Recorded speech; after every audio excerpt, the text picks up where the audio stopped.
Well, the Government of India approved the launch of Nano DAP fertilizers in the market in March 2023, and they believe Nano Urea or DAP will have yields higher by 3 to 8% versus conventional fertilizers. So before we talk about what the impact would be if nano fertilizers are used, let's try and understand the difference between nano and conventional fertilizers.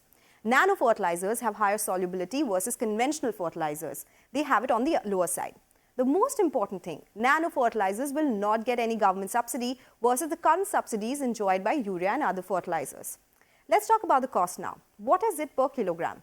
IFFCO's 500 milliliter bottle is around 240 rupees a bottle, while a urea bag weighing 45 kilograms is around 242 rupees. And one bottle of nano urea can be used in place of one bag of conventional fertilizer. And typically, one bag of fertilizer is used per acre. So these are the numbers. Let's talk about the bigger number. In last 5 years, India has imported urea and DAP. How much? Well, 20% of total urea consumption and 40% of total DAP consumption. Now, IIFL Security says if nano fertilizer could replace these imports, it would lead to big savings for the government. They could actually save 48,500 crore rupees in subsidies. This is 28% of FY24 estimated expenditure. And if nano fertilizers are able to replace 50% of total demand, 78,400 crore rupees of subsidy could be saved. Now, that's a massive number. What works in favor of nano fertilizers? The absorption rate here is higher. Absorption rate for nano fertilizers is estimated to be 80 to 90% versus 30 to 40% of traditional fertilizers, leading to better yield.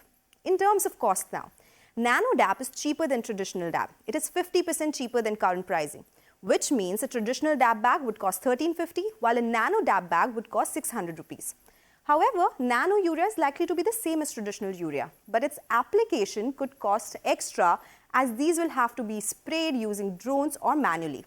And that's why many fertilizer companies are also investing in drone technologies. But what is the issue then? Adoption of nano fertilizers by farmers is low, and they are resisting to switch to nano urea as they do not see a big cost advantage to shift to urea as per experts. But listed companies have announced investments in the nano fertilizer space. Make Money Organics has announced capex of 150 crore rupees to set up 50 million bottle plants for nano urea.